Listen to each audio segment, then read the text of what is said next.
All right, so we're gonna do a tutorial on how to do a half split, targeting the hamstrings or the back side of your thighs.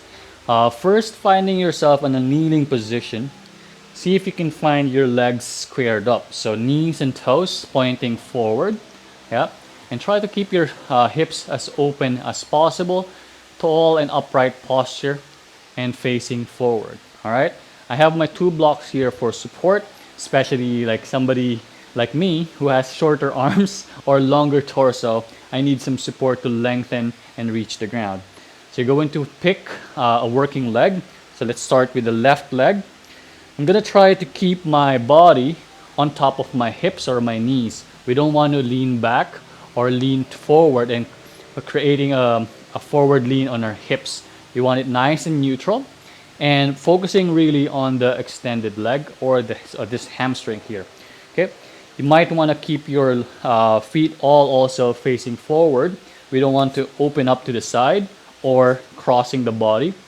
And you might want to think about also that you have two railroad tracks where your base leg is and your extended leg is. So it's not crossing or it's in a separate parallel two lines. All right. So from here, I'm going to try to find my position, making sure this is above my knees. And I'm going to try to have a slight anterior pelvic tilt, at least the intention of it, and that will really target your hamstrings. And if your lower back is tight too, you'll feel it also in your lower back.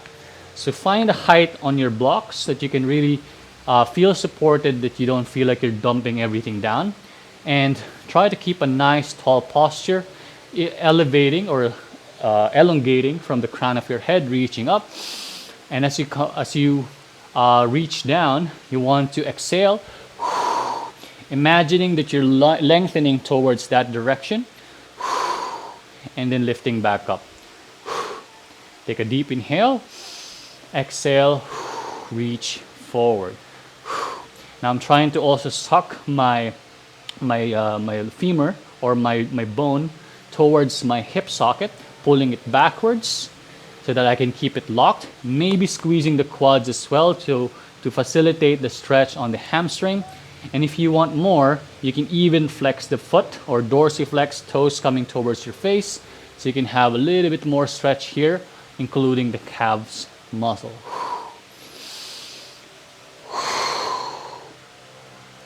And once you feel like you're getting more and more flexible, you can reach or bring the blocks forward, making sure you're getting nice and tall, or the engagement or intention to open the chest up, nice and proud.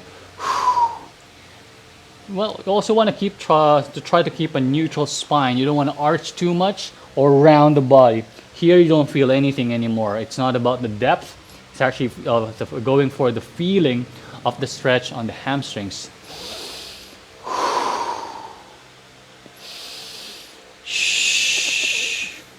There's a tendency here to tilt to one side or tilt to the other. For the time being, try to find your stretch on the front side first.